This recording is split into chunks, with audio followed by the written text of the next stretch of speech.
uti disqualification yanje yavuye kuri bajya abantu nyine bambuje kuruka wisamete ico ibya wisamete unaravyibagiye ubu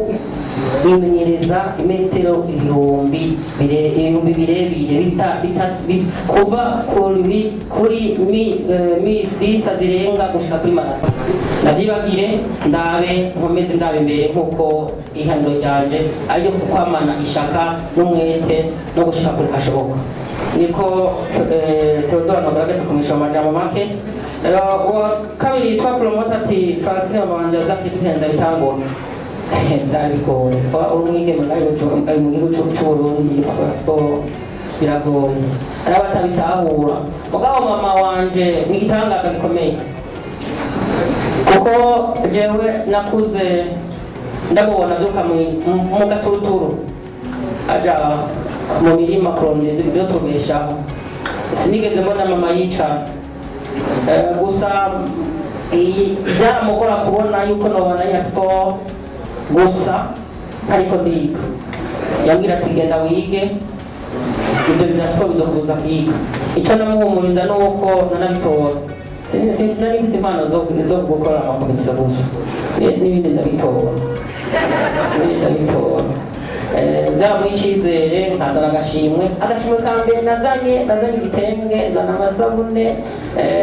byahora bitugora nzana amakaye wari umunezero by'abatonsubirira Didier ikibazo cyawe ibaza yuko jewe ndi ngaha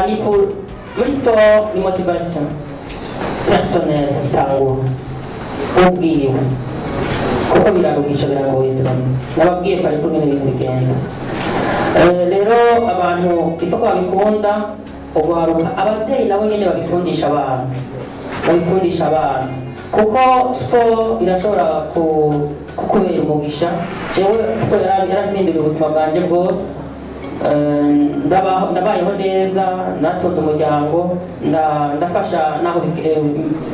mwe mbashoboye urumva yuko aba ari ikintu gikomeye ubikunze urashobora gushika kure ikindi ibintu bijanye n'akarengane nabivuze nibaza yuko iki nacishuye ibintu bijanye na marketing iki kintu rero kirakomeye cyane sport ijanwa na marketing amashirahamwe yo mu gihugu yaba ya leta n'ayigenga naravuze amabanke n'ukuri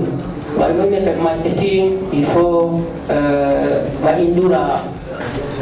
isura y'ibyo bakora barasinziriye abantu bazwi nibo bamenyekanisha ibyo bakora murabibona ngororero si gasesha mu ntamba murakunda football abantu bose muri nga musanga amasosiyete ariyo ari ku byapa ariyo ari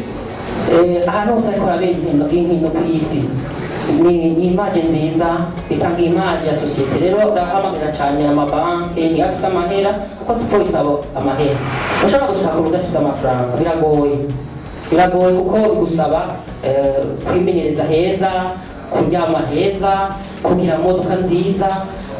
kugira inzu nziza ibyo byose bimwe bituma motivasiyo iguma yongerekana ntushobora gukora siporo ngo ushike ku butaryohewe ibikunda bituma urota neza wiyumvira kure hashoboka rero birasaba uburyo ntibashigikire siporo ababikora babone yuko bashobora kubikora bakabaho kandi bakabana batera imbere gushika aho bashaka hanyuma Dorine yambaje ati ingingo ngiye nafata ingingo leta y'u Burundi yo yaramfashije igihe nukuri muri pariko yiwanje nta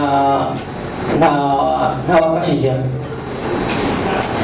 ariko nibaza yuko habaye ukudashaka kuko aregereye abantu hariho ababizi arabenge nababwira ikibazo cy'uwanje ukuntu bomfasha nari mfise abanshikiye bari hanze nari mfise abavoka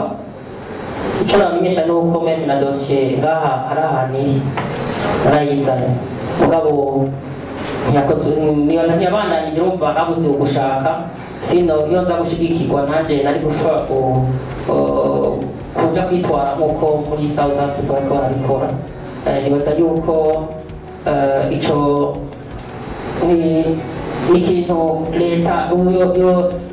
yotangura guha agaciro ibintu vya siporo